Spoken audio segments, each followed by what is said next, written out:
Are you struggling to set environment variables in Flutter? You're not alone. Today, we're diving into how to set these variables, especially when building a client for an API like Twitch. I totally get it. Setting environment variables can be tricky, especially when you want to ensure everything works seamlessly in both development and production. You're in the right place to find out how to tackle this.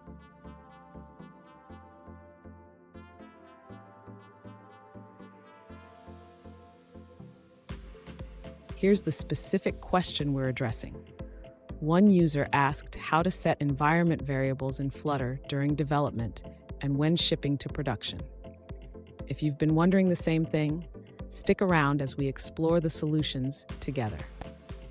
So what exactly are environment variables? They allow you to configure your application without hard-coding sensitive information like API keys. This is crucial for keeping your app secure and flexible. Let's break down how to set them up in Flutter. And don't go anywhere. I have a fantastic tip at the end that will make managing your environment variables a breeze. To set environment variables in Flutter during development, the user can use a simple command in the terminal. This allows them to define the client ID for their application.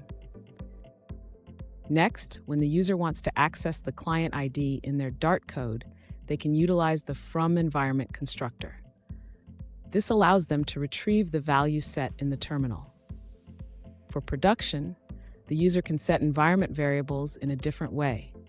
They can use a configuration file or a build script to ensure the client ID is included when the app is built. Finally, the user should ensure that their build process includes these environment variables. This can be done by modifying the build configuration to read from the environment. Fun fact, did you know that the first environment variables were used in the early days of Unix? They were a game changer for managing configurations. Now, let's look at the answers provided by other users.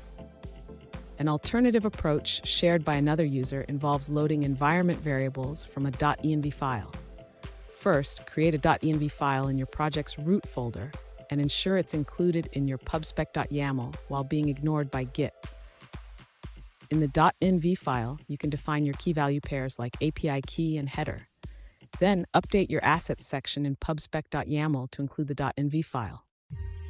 To load these variables, you can read and parse the env file into a map.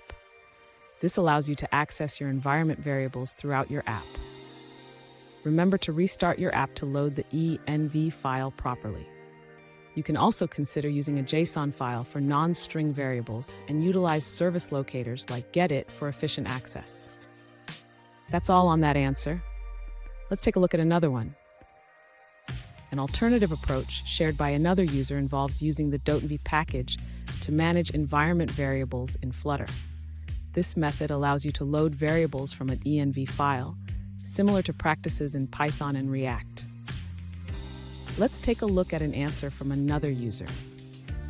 An alternative approach shared by a user involves creating a class called apputils. This class has a static method that returns the client ID based on the current build mode. For example, it returns a debug ID in debug mode, a profile ID in profile mode, and a production ID in release mode. This way, you can easily manage different client IDs for various environments. Here's that fantastic tip I promised.